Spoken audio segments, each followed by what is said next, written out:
Hey,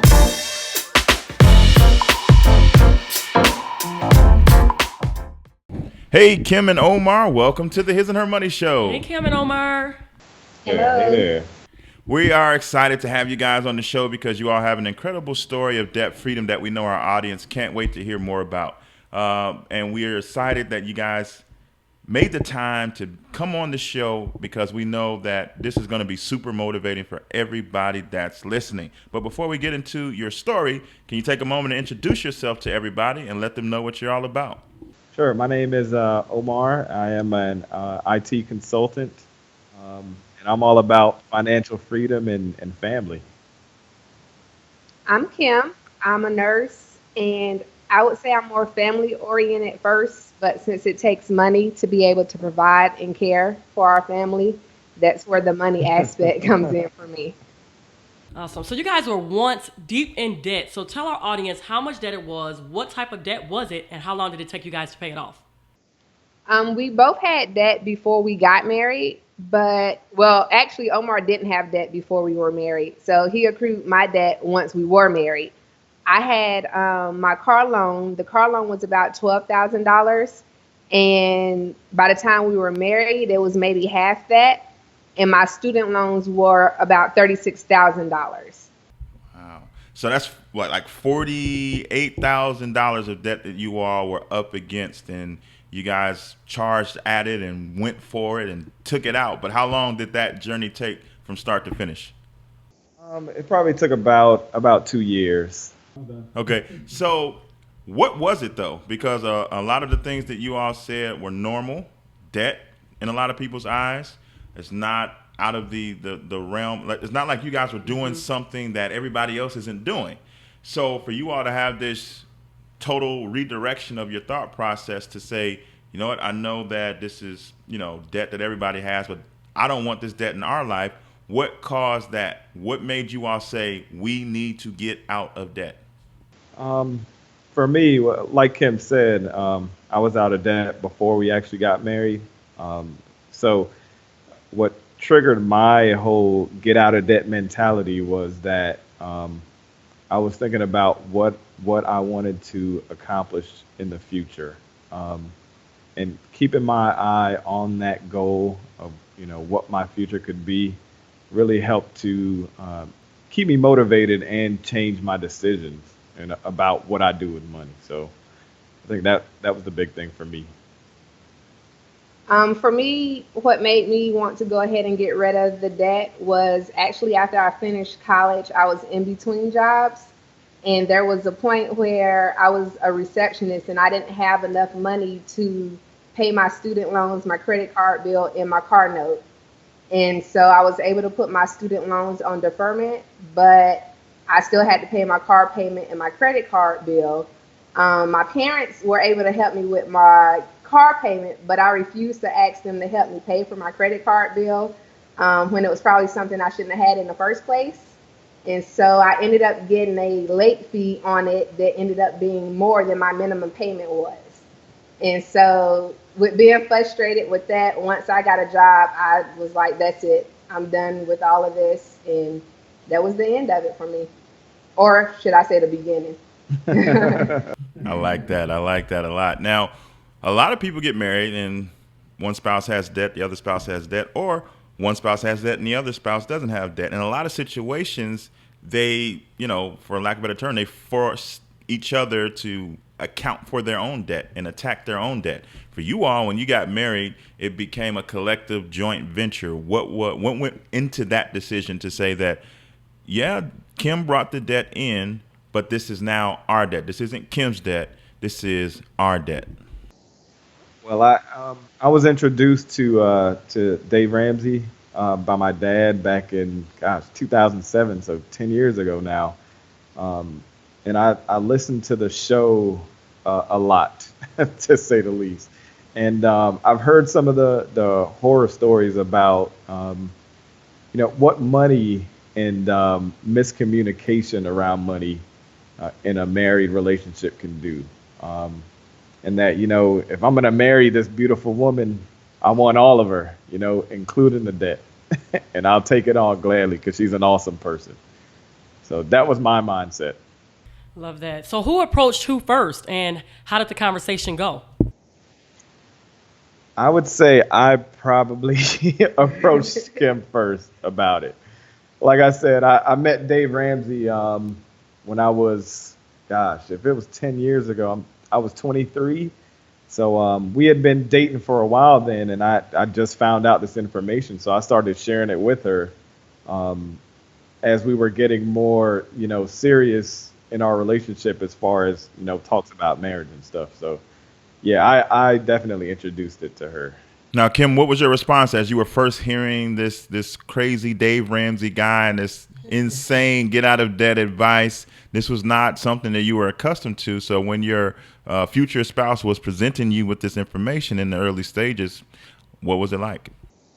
I mean, I was never one to really spend a lot of money per se, but I was pretty good with my money. I was not into budgeting at all, though.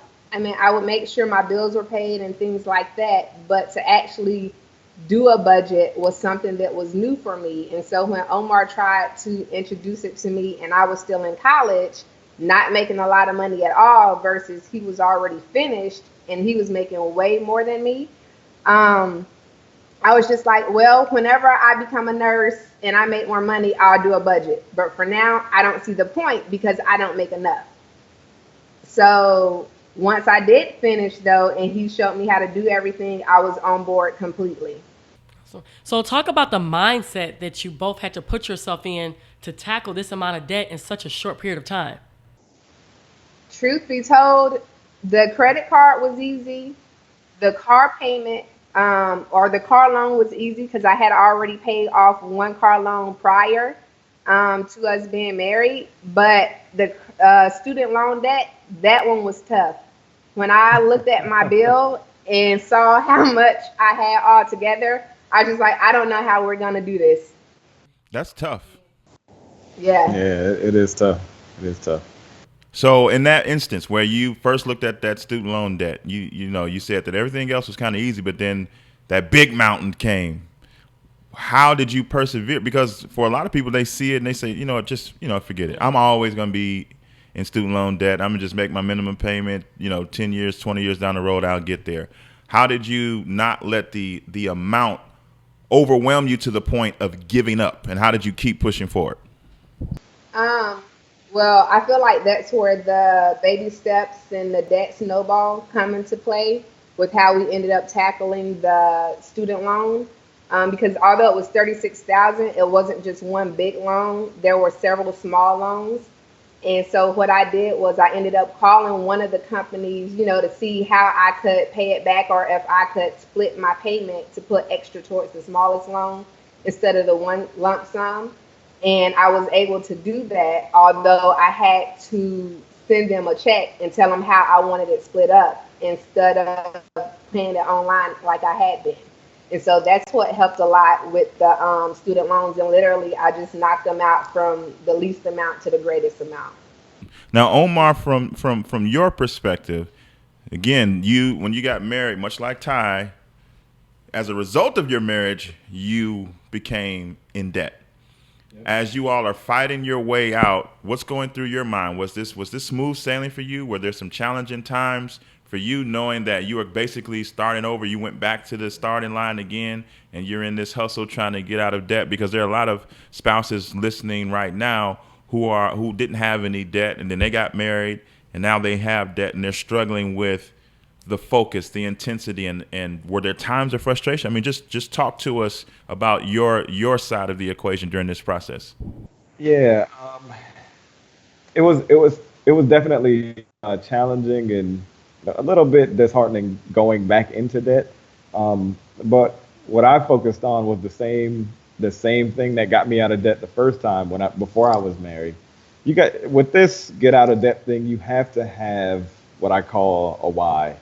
And it's something that drives you emotionally, where when you think about it, it's like you feel like you can fight just a little bit more, so you need a reason to do this. For me, it was because I never wanted my family to be in a situation where if I got laid off, then, we would be out of our home and things like that. So that was the thing that motivated me. And plus, I wanted a better future for us. So focusing on that why is what motivated me when I felt down. Awesome. So talk about, practically speaking, some of the strategies that you guys put in place in order to knock this debt out. Well, I definitely say the debt snowball and the baby steps. The 7 baby steps is so simple to follow, um, and the way that Uncle Dave is what I call him. The way he breaks down the 7 baby steps is it's a foolproof plan. Anybody can do it. So that's what I appreciate. That's what I appreciate about it for sure. Now, did you guys make any extra income during this time? Did you all pick up a side hustle to knock out this debt? Did you take your tax returns and possibly throw it at the debt? Give some practical things that you all did in order to help knock it down quicker. We did throw tax returns at it. I would say that probably neither one of us really worked extra hours at work, and we definitely did pick up side hustles. Um, but we were big into doing our budget. And so any way that we could cut back, we did. But we didn't really want to work extra at work during that time because we wanted to spend more time together or doing other things. Yeah, I think you guys bring up a great point. A lot of times when we're telling people get out of debt, they immediately think, oh man, that means I have to work overtime or I need to pick up a second job. Or I don't make enough money. Or I don't make enough money. Exactly. And you guys are proof that, look, if you just tighten up your budget, the budget works. We have been saying this over and over and over again. The budget works. You are telling your money where to go, and then you guys were able to get out of debt in 2 years just with a budget. That's remarkable. Yeah, yeah.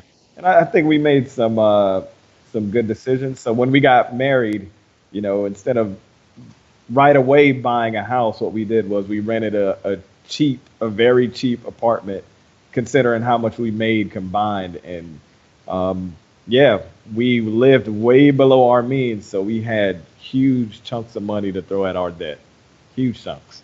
Now, was that decision solely based on the fact that you all were focused on getting out of debt? Um, Mostly, I would say mostly. yeah. But we rented in an area where we eventually ended up buying a house as well. So that was part of it as well. To be sure Yep. that we like the area Yep. and want to buy a house in the area. Now, along the way, there had to be some things, some challenges that came up. For a lot of people, they start this journey and an obstacle will pop up that kind of knocks them off and they never really recover. So were there anything, some challenges, some obstacles? Did Murphy, like Dave Ramsey says, move in any way and cause any stumbling blocks? And if so, how did you all push through it and keep going? I can't think of anything major. It was actually pretty smooth from what I remember. Yeah, there wasn't anything that was negative really, but we did end up getting married before we paid off, well, before I paid off my debt. It's a good And one. so I ended up pausing paying on my debt so that we could save cash to pay for our wedding. Yeah. Um, Also, Omar saved cash to pay for my engagement ring, and basically, since then, we've tried to do everything with cash or a debit card, I should say. But that took a year out of it, and then when we were renting the apartment, we ended up. At first, we were going to pay off the debt, but then we were like, well, we want a house, and we know that's not the way Dave says to do things. But we were like, well, this is what we want to do. And so we saved up the money to have the down payment for our house. But we did make sure we had lots and lots of extra money Yeah. left over for a small emergency fund. Love it, love it. Now, Omar, I heard you say that you were in debt prior to getting married on your own. Is that correct? Yep. That's right. So our audience wants to know about that. Tell us about that. How much debt was it, and how did you go about like even coming to the mindset like, let me knock out this debt? All right. Well, there's kind of a long story behind that, but when I was a senior in college, my second semester of my senior year, I bought a car. I think it was a $12,000 car. I was working part time at UPS at the time. Um, yeah, thanks, Kim. I was working part time at the time, and I got sick and tired of my job. I had graduated, and they weren't moving towards giving me anything full time. So, in frustrations, really stupid, I quit my job. So, yeah, so I basically struggled and ended up finding another job. My first real job out of college, and I paid off $3,000 in credit card debt. I think it was. Still had the car payment, and then this was in 2008. When I finished paying off the credit card, as soon as I finished paying it off, I got laid off for my first real job out of school. So had to go on unemployment for 2008 to 2009. I finally got a job in 2009, but took a serious pay cut. Um, and I worked probably 60 to 70 hours a week between a part-time job and working for a friend. Um, and ended up paying off my car before I got another job, and ended up moving to Augusta. But that's a whole nother story. I think what's amazing about your story is that you didn't give up, Yeah. and I love that. That's that perseverance. You have to keep at it. Yes, life will throw you some curveballs. We remember 2008 all too well. All too We had well. our second rent, we had our rental property, and it was just, thinking about it like just stresses me out, But you got to keep pushing forward and keep moving, and that's what you did. And you were able to get out of debt the first time, and now get out of debt the second time with your wife. Remarkable. Yeah, thank you. The Sunday Night Sit Down is being brought to you by our friends at Policy Genius. That's your go-to stop to meet all of your insurance needs because they have a totally free tool on their website where all you have to do is put in your information and you will get instant quotes from multiple reputable insurance providers so that you can make the best decision possible when it comes time to purchase insurance. To find out more details, all you have to do is go to hisandhermoney.com/policygenius. So looking over your collective journey, what type of impact did the journey to debt freedom have on your marriage? I would definitely say that it's been positive. We are able to communicate. I feel like we could communicate anyways, but being able to communicate about money is very important. And I feel like if you can communicate about money and your goals with the money and getting out of debt, staying out of debt, then you should be able to communicate about anything, hopefully. And that's how it has helped us. Awesome. Yeah. So walk us through that moment when you guys paid off that last student loan. So it was bittersweet, to be honest, because the last chunk of her student loan actually came from a life insurance payout, from Kim's dad passing away.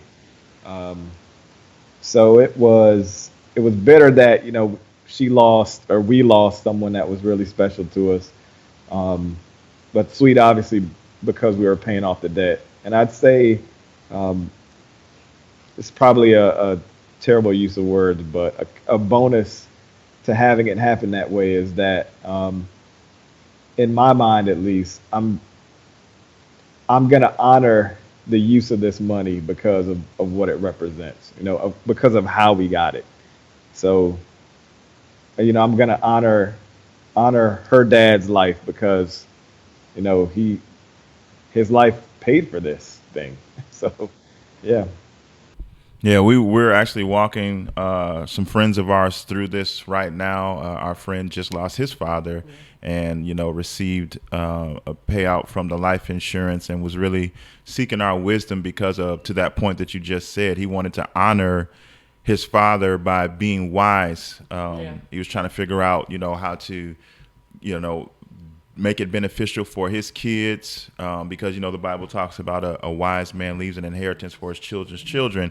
And so we walked him through being honorable in that, and we encouraged them to use it to get out of debt in a similar way that you did, because if your father, Kim, and our friend's father was wise enough to put these measures in place, he did that for a reason, for a legacy, and he wanted a legacy to be built past their life. You know what I mean? So you all did the absolute right thing by honoring him and his decisions, by using that to solidify a financial legacy for yourself and for your family to come. Now that you guys crossed the finish line and you all are debt free, Omar, for you the second time, Kim, for you the first time, how does life feel now that you all are debt free compared to back when you guys started this journey? Because a lot of people that are listening are in the fight right now, and they're wondering, like, man, what does it feel like to finally get there? So kind of compare and contrast life then to life now. After getting over the bittersweetness of it, I mean, it's great. I don't want to go back into debt for anything. It has pushed us to do better with our money and continue to do better with our money.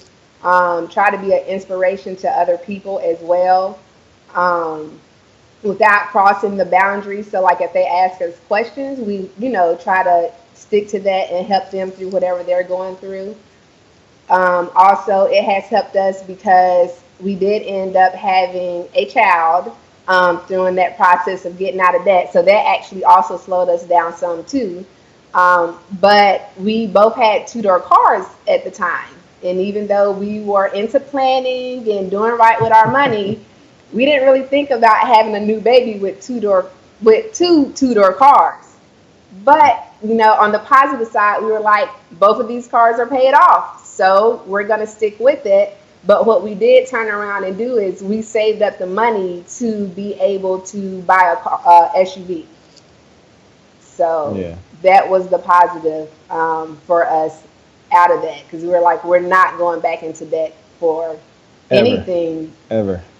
It, it was a really good feeling to pay off the debt, but um, after all the debt is gone and seeing the cash flow in your budget is absolutely amazing.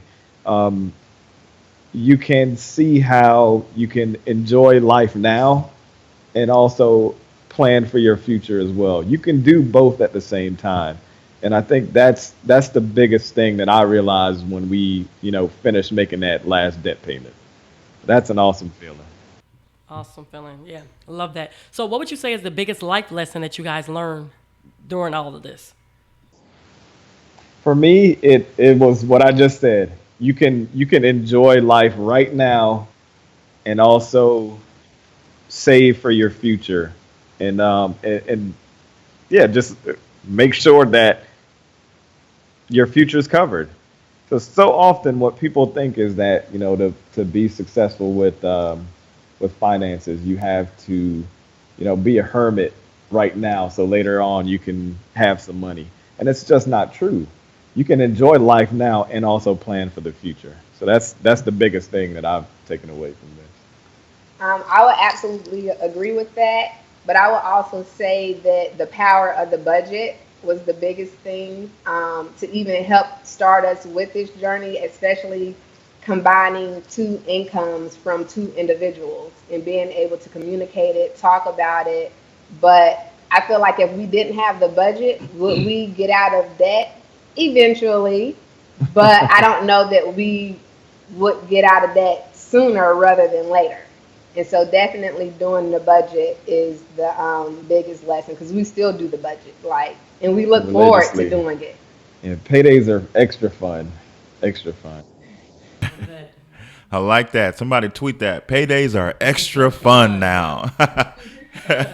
I love that. We're big on financial literacy. One of the biggest factors to us becoming debt free was our ability to read about personal finance and learn in that way. Were there any books that you would recommend to the audience that they should check out if they're trying to increase their knowledge of personal finance?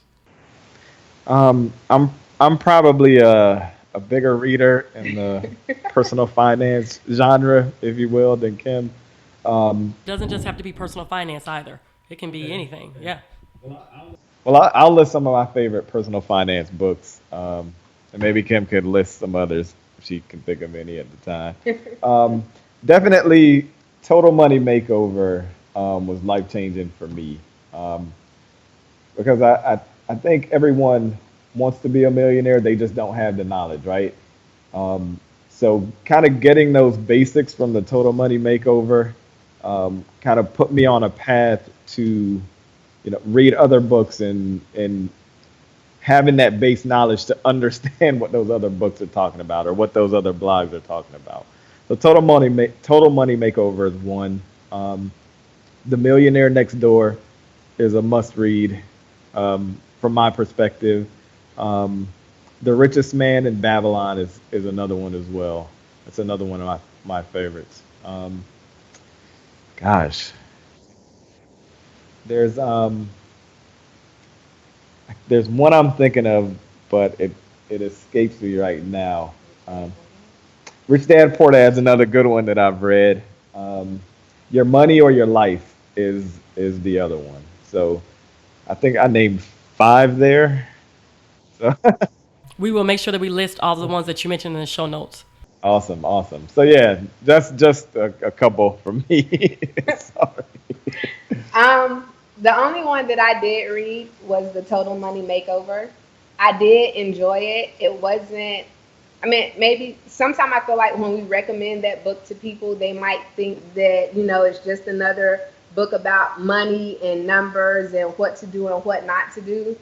But the reason I liked that book was because it wasn't just about that. It spoke more to your emotions. It gave examples from real people who were going through the same thing that I was going through at the time. And so for me, that would be the biggest one that helped on this journey. So encourage that person that may be listening right now. They are encouraged and inspired by hearing your story, but maybe they feel a little defeated. Maybe they feel like they cannot accomplish the same thing that you guys have. Encourage them right now. Well, I would say focus on why you're doing this. Focus on the greater goal that you're trying to accomplish. Are you trying to put your family in a better financial situation, so that you never have to rely on a job ever again, so that your kids can go and get an education and live good lives based on them getting that education. Um, Focus on the why. That why is going to give you the emotional energy to stick with this plan. Without it, you're, it, the chances of you failing go up tremendously. So focus on why you're doing it. I would say that if you're not already doing a budget, you should definitely do one, because it will help you to get in control of your money.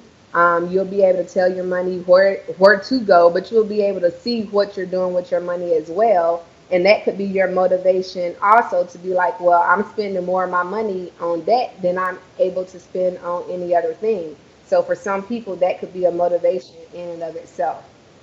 And also, if you need inspiration or encouragement, I came through not when I was getting out of debt, but just recently on Instagram. There's a huge debt free community, and all you have to Oh do is yeah. just type in the hashtag for that. And there's all sorts of people who do all sorts of things for a living that are going through the same thing of trying to get out of debt and find the motivation. They might have slip ups, or they might just even have things that come up, but there are people there to encourage them and will encourage you as well on your journey. And I think I saw one of you guys YouTube video actually saying that to be successful in paying off debt, you have to become obsessed with it.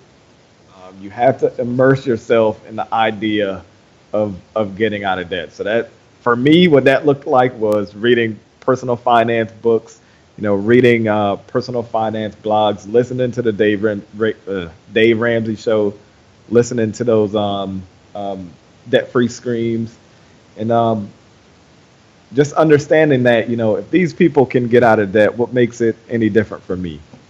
I can do this too.